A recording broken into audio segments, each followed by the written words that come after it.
से मालिक के नाम को आप लोग उच्चारण करेंगे। जय गुरुदेव, जय गुरुदेव।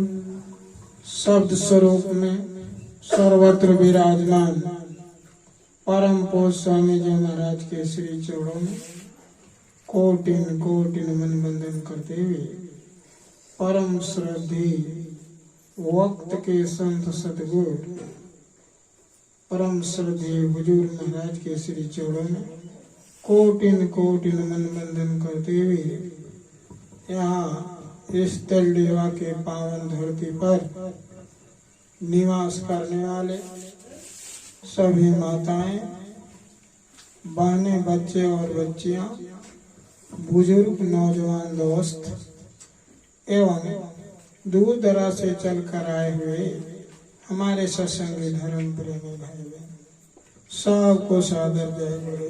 जय। देखिए, चर्चा तो आप लोगों ने बहुत सुना, बात तो वही है, लेकिन संक्षेप में महापुरुषों ने क्या कहा कि यह मनुष्य शरीर हम लोगों को मिला क्यों?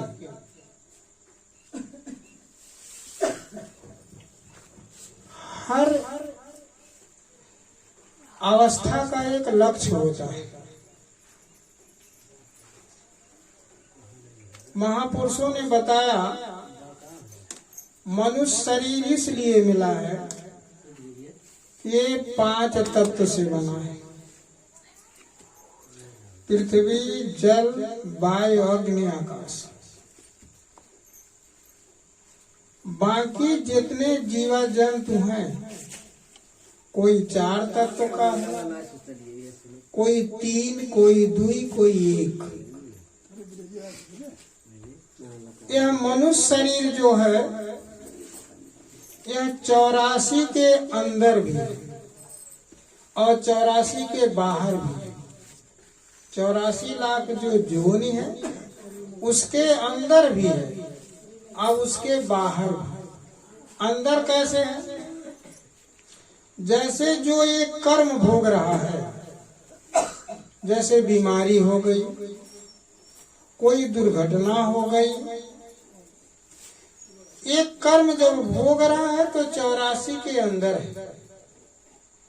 और जब ये कर्म कर रहा है, जैसे संतों का सत्संग सुन लिया, कोई धार्मिक काम कर लिया, किसी को सहयोग कर दिया, अच्छे काम किया, तो ये 84 से बाहर है।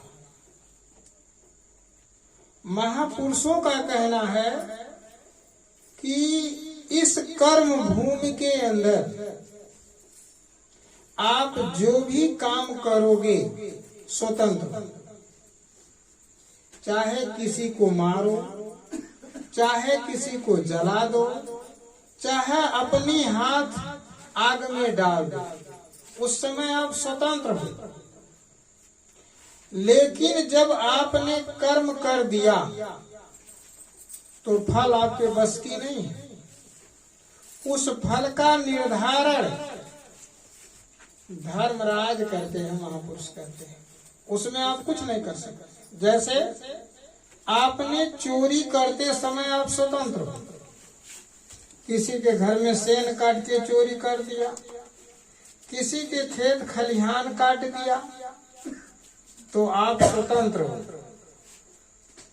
लेकिन काटने के बाद जब पुलिस हथकड़ी लगा करके ले जाएगी, तब वहां आपकी नहीं चलेगी।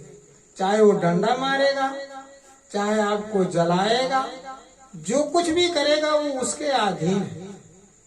इसीलिए महात्मा कहते हैं कि यह सोचने की क्षमता आपके अंदर है। कुत्ता नहीं सोच सकता, बैल कभी नहीं सोच सकता। आप सोच रहे हो कि ये अच्छा चीज है, ये बुरा चीज है। अच्छे बुरे का पहचान क्या है?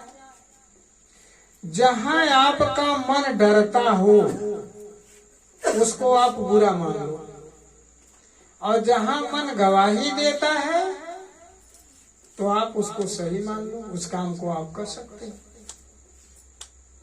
इस पर एक दृष्टांत मैं बता दूं आपको कि हम लोग कहते हैं कि भगवान हर जगह रहता है, कण कण में रहता है। हम लोग कहते हैं, धर्म ग्रंथ पुराण भी कहता है,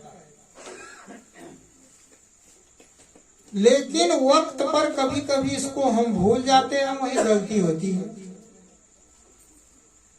भगवान जब हर जगह रहता है तो हमारे बुराई को तो देख ही रहा है वो, तो हम उससे बच कैसे पाएंगे। लेकिन कहते हैं हम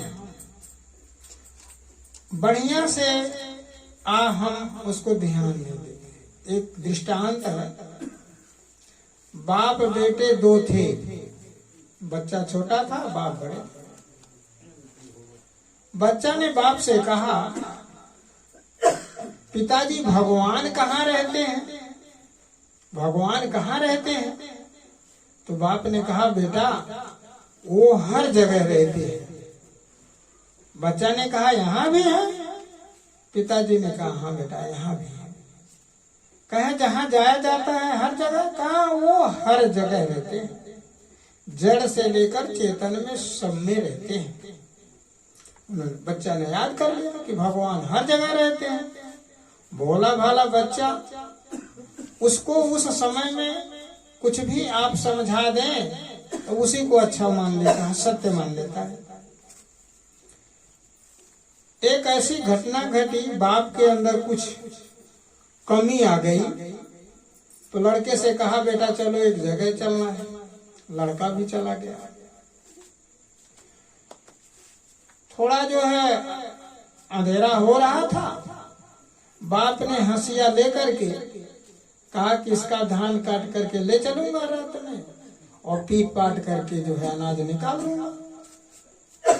लड़के से कहा, बेटा खड़े रहो यहाँ, चारों तरफ देखो, कोई आने ना पाए यहाँ, कोई देख लेगा तो बड़ी बदनामी होगी। लड़का कहा, ठीक है पिताजी, हम चारों तरफ देख रहे हैं, कोई आएगा तो बता देंगे। तो बाप ने हंसिया ज्यों ही लगाया तो लड़का कहा, अरे पिताजी देखो, देख रहे हैं, देख रहे हैं। लड़का कहा, बाप कहा, कौन है जी देख रहा है। कहीं तो कोई दिखाई नहीं दे रहा है। चारों तरफ नजर उन्होंने फैलाया। वो कहा, पिताजी देख तो रहे हैं। कहा, कौन। कहा, भगवान। कहा, भगवान कहाँ। आप ही तो कहते थे कि भगवान हर जगह रहता है, उनको हम देख नहीं पाते, वो हम लोगों को देखते हैं। उसको ज्ञान आ गया कि सचमुच में बात सही है, वह प्रभु कण कण में निवास करता है। इसी बच्चे को मैंने सीखा।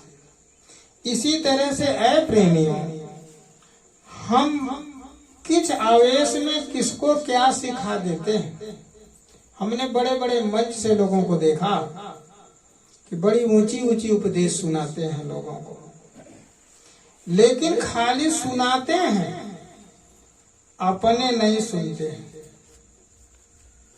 इसीलिए जो है तमाम ऐसे वक्ता हैं कि जो जिनके घर बुराइयां से भरी हुई है। इसी पर एक दृष्टांत है छोटी मोटी। एक पंडित जी थे, उनका सत्संग लगता था, जगह जगह पर सुनाने जाते थे, भीड़ भाड़ बहुत जुटती थी। एक दिन संयोग से निकट के गांव में उनका कार्यक्रम रहा। देवी जी कहने लगी कि इनका कार्यक्रम तो देश देशावर में होता है, बहुत भीड़ होती है और वहाँ सुनने को हमको तो अवसर नहीं मिलता है, लेकिन चलो नजदीक है, सुन लूं। देवी जी चली गई। जब देवी जी वहां चली गई तो सत्संग में सुन रही हैं पंडित जी के। भीड़ बहुत बड़ी थी, मजहब बहुत जुड़ा था, क्योंकि चर्चित पंडित जी थे, वक्ता थे। पंडित जी ने कहा, देखो प्याज लहसुन नहीं खाना चाहिए, ये तामसी भोजन है। इस भोजन करने से बुद्धि विवेक खत्म हो जाता है, आदमी गलत काम करने लगता है, बुरे कर्म बन जाते हैं, नरक को चला जाता है। पर्दाइन ने सुना, कहा ये तो बहुत बढ़िया है, आज ज्ञान मिला हमको। मैं तो रोज लहसुन प्याज की इस्तेमाल करती हूँ। जल्दी जल्दी चली आई।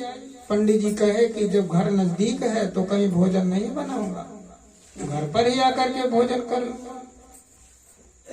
पंडित जी गए भोजन बना करके आगे रखी। पंडित जी कह रहे हैं कि अरे देवी जी, आज तो भोजन बड़ा रूखा लग रहा है, भोजन अच्छा नहीं है। कहने लगी पंडित जी, वो लहसुन प्याज बंद कर दिया मैंने,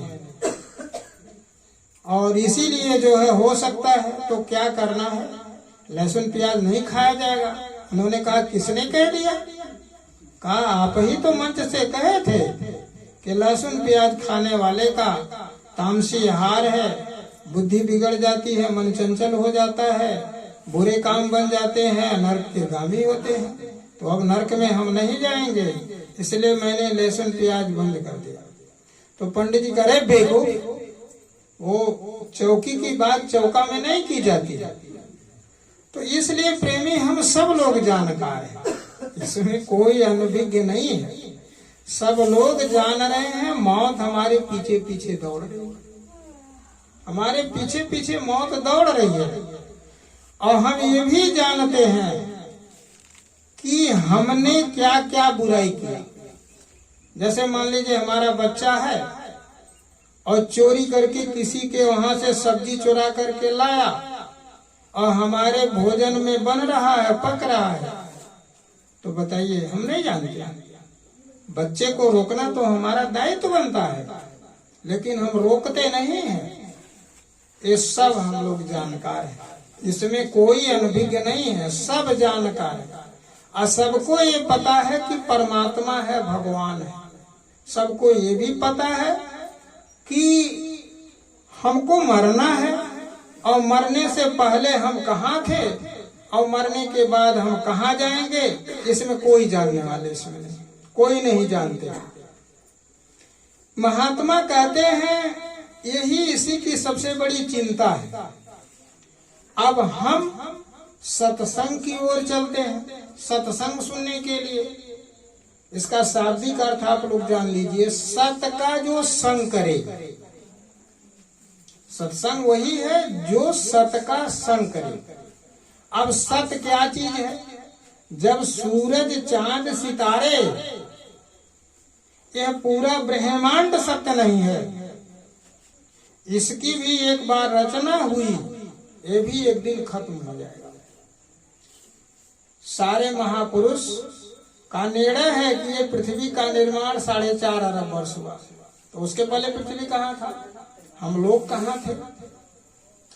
तो ये सब एक भी सत्य नहीं है। महात्मा कहते हैं कि ये दोनों आंखों से जो भी आप देख रहे हो, ये सत्य नहीं है। तो इसका संग हम करेंगे तो सत्य से दूर है। सत्य का भेद महात्मा जानते हैं, वही सत्संग सुनाते हैं। यहाँ कोई सत्संग नहीं सुना सकता, हम सत्संग नहीं सुना सकते। हम महात्माओं की बात ला करके आपके बीच रख दें। सत महात्माओं ने क्या कहा कि ये जो आपकी आत्मा है, इस पूरे सृष्टि के अंदर सत्य क्या है? ये आत्मा है। भगवान किसने कहा है? गीता आप पढ़ते होंगे, उसमें कहा कि न ये काटने से कटेगी, न जलाने से जलेगी, न डुबाने से मरेगी, इसका कोई बाल बांका नहीं कर सकता। वो है आत्मा। वही आत्मा को जिस मंडल में आप रह रहे हो, यहाँ का मालिक ने ऐसे पुतला बना करके इसी में उसने डाल दिया। यह एक डब्बा है और इस डब्बे के अंदर वो जौहर रखा गया। जैसे माताएं सोने चांदी हीरे के गहने डब्बे में रख लेती हैं, डब्बा फूट जाता है तो फिर दूसरा डब्बा बन जाता है। इसी तरह से ये जो डब्बा है, इसके अंदर कीमती चीज वो आत्मा है।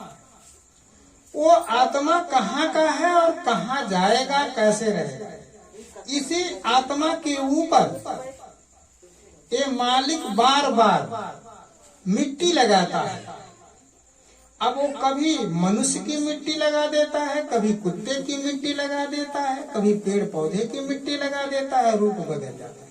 जैसे सोना तो वही है, कभी नाक का गहना बना दिया, कभी कान का गहना बना दिया, कभी पाव जेब बना दिया। सोना तो वही है, लेकिन बशर्ते बात यह है कि जब पाँव में वो सोना पड़ जाएगा तो कहीं गंदा बुड़ गया तो सोना गंदा में चला जाएगा। नाक में बना हुआ सोना जो आप फिर पहनती हैं औरतें, जब नाक से मतलब उससे जो है पोटा हुआ श्रृंगार निकलता है तो उसमें सन जाता है, उसकी मौत। वही सोना जब ताज बनता है तो देखिए कितने ऊंचे रहता है। तो महात्माओं ने कहा कि ये जो आत्मा है, ये आत्मा मालिक से मिलने के लिए आया था। इसके अंदर एक रास्ता है और इस रास्ता को बताने वाले जो इस रास्ता को तय किया है, सब लोग नहीं बता पाए। जो इस रास्ता को तय किया है, इस रास्ते से वो आता जाता है प्रभु के पास। ऐसे सिकलीगर से मिलो, ऐसे इंजीनियर से मिलो और वह रास्ता बता देगा, तो आपका जो आत्मा है वो भंडार में पहुंच जाएगा। अब इस आत्मा पर खोल कैसे पड़ते हैं? कुत्ते का खोल, बिल्ली का खोल, पेड़ पौधाओं का खोल कैसे बनता है? कर्म के अनुसार। अभी आपने सुना कि विक्रमादित्य की जो माँ थी वो कुत्ता बन गई। स्वामी जी महाराज एक दृष्टांत कहते थे, हमीरपुर एक जगह है, हमीरपुर पड़ता कहाँ है? महोबा के पहले हम हमीरपुर गए। वहां स्वामी जी महाराज एक बार पहुंचे, बहुत जमाने की बात है, सत्संग करने के लिए प्रेमी वहां इकट्ठा हुए थे। बरसात का महीना था, ऐसे बिजली बत्ती का कोई साधन नहीं था, लालटेन जल रहा था। एक सांप निकला, जब सांप निकला तो हल्ला हो मच गई कि भाई सांप निकला, सांप निकला, सांप जा रहा है। तब तक जिनके घर वो रहते, महाराज जी गए थे, गुरु महाराज, वो जो है छोटा भाई उनका, पिताजी तो नहीं थे, डंडा लेकर के दौड़ा सांप के पीछे पीछे। गुरु महाराज कहे, मैंने कहा मारना नहीं उसको, लेकिन अब वो डंडा लेकर के दौड़ते पीछे पीछे चला गया। गुरु महाराज ने कहा कि उसको वो आज मारेगा, छोड़ेगा नहीं, इसको उसने बहुत मारा है। अब बताओ, ऐसी बात कहती है। लोग कहने लगे, सरकार वो तो सांप है और ये तो आदमी है, कब इसने इनको मारा? तो गुरु महाराज कहे, बड़ी पेचीदा हिसाब है, ये महात्मा उस भेद को जानते हैं। गुरु महाराज कहने लगे, देखो ये जब छोटा था तो इसके पिताजी इसको बहुत मारते थे, कई दिन खाना नहीं देते थे। और यह बात बताओ सच है कि नहीं? तो जो लोग बुजुर्ग रहे वो लोग बताए कि हाँ सही बात है, इसके पिताजी इसको बहुत मारते थे, बहुत पीटते थे, कई दिन खाना नहीं देते थे, वो लड़का भी था। तब उन्होंने कहा, देखो ये उसी की बाप, उसी का ही बाप है। आज के 6-8 महीने के पहले वो मर गए, ये बात सही है कि नहीं? लोगों ने कहा हाँ सही है। कहा अब वो सांप जोन में आ गया, इसलिए इसकी उसकी दोस्ती, अब वो उसे क्या पता मेरा पिता है। तो कहने का मतलब ये कर्म की हिसाब बड़ा पेचीदा है। महात्मा यही कहते हैं, देखिए संक्षेप में, कर्म जो जो करेगा तुम वही फिर भोगना भरना। महात्मा कहते हैं कर्म का कारण मत बनने दो। इसमें 2 कर्म होते हैं, एक पाप होता है, एक पुण्य होता है। महात्मा कहते हैं पाप करोगे नरक में जाओगे, पुण्य करोगे स्वर्ग में जाओगे। लेकिन महात्मा का कहना है कि पाप और पुण्य से दोनों दूर रहो। यह बड़ी पेचीदा शब्द है, लोगों को आश्चर्य होगा कि पुण्य क्यों न किया जाए।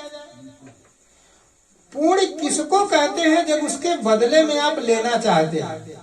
जैसे आपने किसी को दे दिया तो आप कहोगे कि दूसरे जन्म में हमको मिलेगा, हम अमीर बन जाएंगे, हम राजा बन जाएंगे। लेकिन जब उसके बदले एवज में आप कुछ नहीं चाहेंगे, उसको आप भूल जाएंगे, उसका कोई मतलब, उसकी कोई बड़ाई आप नहीं करेंगे, तो वो पुण्य नहीं बनेगा, वो परमार्थ बन जाएगा। आप लोग देखते हैं तमाम लोग कहते हैं अरे बाबू हम तो बड़ा पुण्य करेला, हम तो बद्रिक आश्रम चल गए, हम इलाहाबाद गए, अरे हम इतना दान कैले, हम तो अब की तुला दान कैले।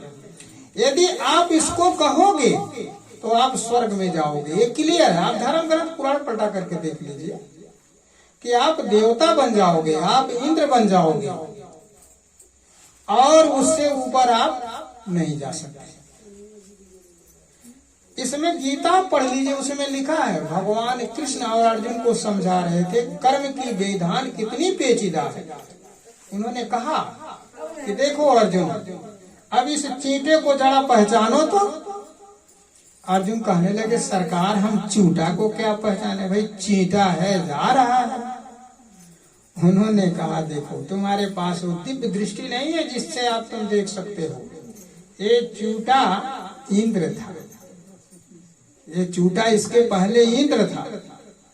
इंद्र का मतलब का वो भी तो खोल है, जैसे आप खोल में आए हो, जैसे पिता सांप बन गया, माँ कुतिया बन गई, ऐसे धरोहर नहीं है ये शरीर आपका, बड़ी बेशकीमती शरीर है, ये नर नारायणी शरीर है। इसका वक्त तो महात्मा जानते हैं, और जिसने बुराइयों में पूरा समय बर्बाद कर दिया उसे क्या पता है। भगवान तब कृष्ण ने कहा ये तबादला होता है, इंद्र कीड़े में आ गए तो आपकी क्या हैसियत है। तो स्वर्ग में क्या है लिखा है धर्म ग्रंथों में, तप चुक राज, राज चुक नरका। तपस्या से लोग स्वर्ग में भी जाते हैं। स्वर्ग क्या है कि पुण्य का भंडार है। जैसे आपने बैंक में पैसा जमा कर दिया, शहर में जाकर बस गए। अब भाई वहां तो कमाई नहीं होगी, बैंक से पैसा निकालो, खूब बढ़िया बढ़िया पूरी पकवान खाओ, और जिस दिन पैसा खत्म हो गया तब फिर आप क्या करोगे, और फिर आप मजदूरी करोगे। तो इसी तरह से जो है ये कर्म क्षेत्र है। अब पुण्य के संबंध में संक्षेप में मैंने बताया क्योंकि समय खत्म हो रहा है। इसलिए पुण्य के बदले आप चाहोगे तो इस धरती पर आपको आना पड़ेगा। जब आना पड़ेगा तो शरीर धारण करना पड़ेगा। जब आप शरीर धारण करोगे तो आपसे बुरे भले बन सकते हैं, ये कोई बात नहीं। भगवान राम से बुरा भला बन गया तो हमारे आपसे नहीं बनेगा। भगवान राम ने इतनी कोशिश किया, जबकि पुरुषोत्तम कहा जाता है, लेकिन एक भूल हो गई। अपने स्वार्थवश की सुग्रीव हमारा मदद करेगा, और सिर्फ उसके बातों में आकर के राम को चाहिए था कि भाई बाल को बुला ले, भाई दोनों आदमी के बीच में न पंचायत होती है। तो सुग्रीव की बात मान करके उन्होंने मार दिया बाण। और जब बाल कहने लगा कि प्रभु अवगुण क्या था मेरा, मुझको आपने मारा, तो उसने कहा, सुग्रीव इसी तरह से कहा था, अनुज बधी भगनी सुतनारी सुन सठ कन्या ये समझा। तो उन्होंने कहा मैं कुछ नहीं किया हूँ, सुरक्षित इसके पत्नी को रखा हूँ मैं। दृष्टांत तो बड़ी लंबी है। उसने कहा, बाल ने कहा मैं सुरक्षित रखा हूँ उसको, मैंने कोई उसके प्रति बुरा विचार नहीं किया हूँ प्रभु। और आप सुग्रीव के बातों में आकर के, अरे मेरे जैसे आपने मित्रता कायम किया होता तो रावण के पास एक संदेशा जाता, सीता को वापस कर देता। मैंने 6 महीने काफी में उसको रखा था। इसलिए भगवान कहते हैं, रामायण पलटे उसमें लिखते हैं, कर भगवान जब हार गए तो राम ने कहा कि अचल करहूं तन राखूं प्राणा, बाल कहा सुन कृपा निधाना। उन्होंने कहा नहीं। लेकिन जब कृष्ण को उसने मारा बहेलिया बन करके, तो भगवान कृष्ण को जब सुना कि भगवान कृष्ण है तो थर थर थर थर कांपने लगा। भगवान कृष्ण ने कहा ये होना था, ये कर्म प्रधान देश है। अरे भाई काजल के कोठरी में कोई जाएगा, कालिक लग ही जाएगा। आप कितना ही सचेत बनो गलती हो ही जाएगी। इसलिए प्रभु से प्रार्थना करते रहो कि हे प्रभु आप ही सब रक्षक हो, दया करो। तो इसलिए आप लोगों से प्रार्थना ये है कि किसी को आप कुछ देते हो, सही करते हो, बदले मत मांगो और इस मनुष्य शरीर का महात्माओं से मिले। वो रास्ता जानते हैं, रास्ता आपको बता देंगे। यहीं से बैठकर गोस्वामी जी ने रामायण, आप तो विद्वान है, पढ़े लिखे, उसमें पढ़ा करके देखो। उन्होंने कहा कि जब मैं साधना में बैठा तो मैं पहुंच गया कौशलपुर, मूंदे हूं नैन। उन्होंने कहा कि जब ही मैंने अपना आंख मूंदा तो तुरंत मैं कौशलपुर पहुंच गया। और कौशलपुर जब पहुंचा, कौन कौशलपुर? ये अयोध्या कौशलपुर नहीं, फैजाबाद वाला, वो कहा जहाँ राम रहते हैं वहां पहुंच गया। तो महात्मा इसके मिसाल उन्होंने दिया। तो संतों का संदेश है कि भाई यदि आप अपने मनुष्य शरीर को मतलब सफल बनाना चाहते हो तो ऐसे महात्मा जो वहां से आते जाते हैं, जिनको रास्ता मिल गया हो, उनसे आप मिलो। मेरे कहने का मतलब ये नहीं है कि आप मथुरा चले जाओ। धरती पर बहुत महात्मा विचर रहे हैं, लेकिन आपको रास्ता कोई दिखा दे। थोड़े में आपको हम संदेश बता रहा हूँ महात्माओं का पहचान। पलटू साहब ने अपने कुंडलियों में लिखा है, उन्होंने कहा कि जो धुन लावे गगन का सो मेरा गुरु। जो आकाश में बाजे बजते हैं उसको सुना दे कोई, उसको गुरु आप मान लेना। और इसका जिक्र सब लोगों ने किया। महात्मा कबीर साहब ने कहा कि रस गगन गुफा में अजर झरे बिन बाणी झनकार। ब्रह्मानंद जी ने कहा कि बिना बजाए निस्दिन बाजे। रामचरित मानस में भी इसका जिक्र है कि मनु और शत्रुपा जब तपस्या करने गए थे, उसमें लिखा है मृतक जियावन गिरा सुहाई, श्रवण रंध्र होई उर जब आई, हिष्ट पुष्ट तन भय। ओ वेदवाणी आकाशवाणी मृतक जियावन गिरा सुहाई, यानी मृतक को जिंदा करने वाला वो आकाशवाणी उनको सुनाई देने लगा। वही तो वेदवाणी है, वही तो कलमा है, वही शब्द है। इसी को कोई सुना दे, उनके शरण में पड़ जाओ, रास्ता आपको मिल जाएगा। हम आत्मा कहते हैं आपको जंगल में नहीं जाना है, आप अपने बच्चों में रहो, गृहस्थ आश्रम में रखे। इससे अच्छा आश्रम कोई नहीं, किसान जैसे अच्छा आश्रम कोई नहीं। आपके मेहनत से जो अनाज पैदा होता है वो पक्षी भी खाती है, संत महात्मा खाते हैं, वो सेना जो बॉर्डर पर बैठी है वो भी खाती है। आप तो बड़े दानी वैसे हो, इसलिए गृहस्थ आश्रम पर बैठ करके अपने मेहनत की कमाई से कुछ परमार्थ में लगा दो, पुण्य में नहीं। पुण्य में मत, पुण्य में यदि आपने लगाया तो फिर लेने के लिए आना पड़ेगा। परमार्थ में लगा दो, फिर उसका आशा मत करो कि मुझे इसको लेना है, और मार्ग की तलाश करो। रामायण में लिखा है, देखिए सब कुछ रामायण में लिखा, उसमें लिखा है कि साधन धाम मोक्ष कर द्वारा। मोक्ष जाने के, जहाँ हमारा वो मालिक परमात्मा बैठा है, वहाँ जाने का, मोक्ष जाने का रास्ता इसमें है।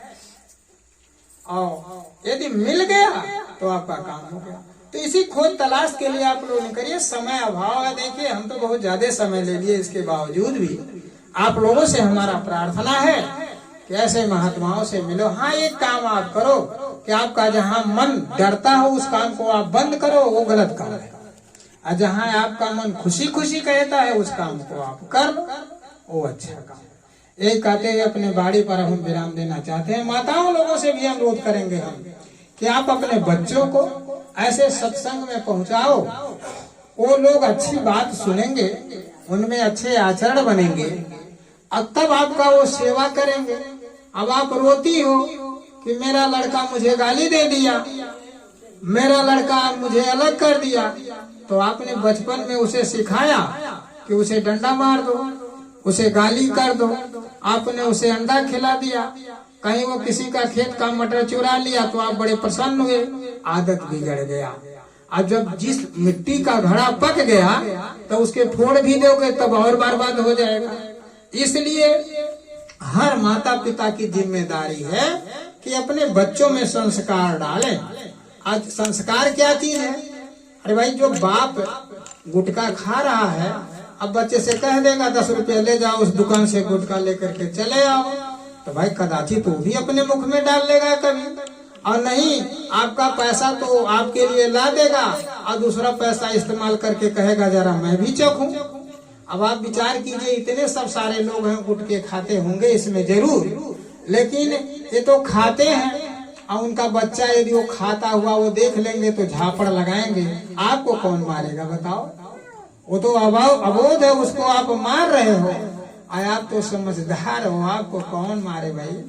इसलिए अपने मन को मारो, जब अपने मन को मारोगे तो काम होगा।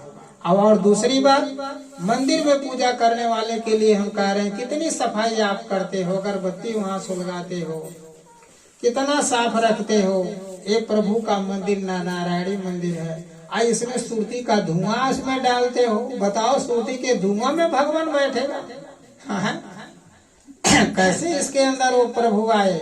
इसके अंदर जब प्रभु आएगा तभी तो आपको दर्शन देगा। तो इसलिए आप जितने भी व्यसन करते हो, गांजा पीते हो, भांग और भी जो बुरी चीज इसमें डालते हो, इसको आप मत डालो। स्वच्छ चीज खाओ, बढ़िया देखो, फल फूल मेवा मिष्ठान प्रकृति ने दिया है, उसको आप खाओ। किसी को सताओ नहीं, किसी को सताओगे तो बदला लेगा। और राम नहीं बच पाए तो हम कैसे बचेंगे? यही कहते हैं, अपने बाड़ी पर हम विराम देंगे। और आपसे पुनः पुनः प्रार्थना है कि महात्मा की तलाश करो। यदि आपको महात्मा न मिले तो हमारे मथुरा में 4 कार्यक्रम होते हैं। अभी नेपाल में कार्यक्रम महाराज जी का होने वाला था, लेकिन दुर्भाग्य हम लोगों का कि कार्यक्रम नहीं हो पाया, स्थगित हो गया। लेकिन फिर भी हम जो है अपने कारोबार के लिए दिल्ली, पंजाब, बम्बई कहाँ कहाँ चले जाते हैं, तो मथुरा कोई ज्यादा दूर नहीं है। अभी आपके 17 मई से 21 मई तक कार्यक्रम होने वाला है मथुरा, और बहुत सारे लोग जा रहे हैं। आपकी बात तो मुझे इतनी खुशी हुई है, हमारे क्षेत्र से 3-4 पियक्कड़ जा रहे हैं जो हाँ, आज मुझसे एक आदमी मिलने आया, उसके पास शराब की भट्टी है, बेचता है। कहा हम भी चलेंगे मार साहब। हमको बड़ा आश्चर्य हुआ, कहा भाई तुम्हारे पास शराब की भट्टी है, कोई बात नहीं, चलो तुम्हारे समझ में जो आ जाएगा भाई, अब तुम जानो। तो ऐसी मालिक की दया है। अब देखिए, यहाँ एक उदाहरण है, हमारे बीच में एक है, कहाँ गए भाई? अरे बताए वो कहाँ है? आए इधर, इधर आइए, आप इधर आइए। देखिए देखिए, ये हमारे घर के बगल में ही हमारे पढ़ाए हुए शिष्य भी हैं। मैं बार बार कहता था कि रोज 1-2 शिष्य मार देते थे, लेकिन आप देखिए वो गुरु महाराज के आदेश पर जैकेट पहन करके घूम रहे हैं और सत्संग में आ जा रहे हैं। इनकी पत्नी भी चली गई, इनकी एक पोती है, वो कही कि हमको नहीं ले जाओगे तो इसी पोखरी में बगल वाले में डूब करके मर जाऊंगी। उससे पूछे उनसे, वो बात सही है कि गलत है? अब वो भी गई। तो इसलिए दूसरी बात हमें कहना चाहते हैं, प्रेमियों के बीच में जो भी सत्संगी प्रेमी हैं, ये जैकेट लगाएं, इससे न शर्माएं। गुरु महाराज का कहना था कि ये अखबार का काम करेगा, और इसमें जो लोग पढ़ेंगे तो वो कहते हैं भाई शाकाहारी का संदेश है, तो लज्जा करोगे तो इससे काम नहीं बनेगा। इसलिए इसको हमेशा पहनने की आप कोशिश करो। आइए, जब तक आप पहनोगे वो समझो हम भजन कर रहे हैं गुरु महाराज का। अब इससे बढ़कर के क्या दया होगी गुरु महाराज की? तो इसलिए ये अमोलक समय आप लोग जाया न करें, और कुछ समय निकालकर सुबह शाम मालिक का भजन करें। और माताएं भी बैठे, अपने बच्चों को भी बैठा करके वो भजन कराएं कि तुम भजन करो। और अपने जो है रसोई घर में अब आप लोगों से हाथ जोड़कर मैं पांव पड़ रहा हूँ, अब अंडा, मांस, शराब जो भी कुछ बने तो आप मत बनाओ। मसाला पीसने वाला भी पाप का अपराधी बनेगा, गुरु महाराज ने कहा। तो यही कहते हैं, अपने बाड़ी पर विराम देना चाहते हैं। बड़े सौभाग्य है, देखिए समय अभाव, फिर कभी देर तो हम लोग आ जाएंगे और फिर सत्संग होता रहेगा। अब आरती के लिए आप तैयार हो जाइए।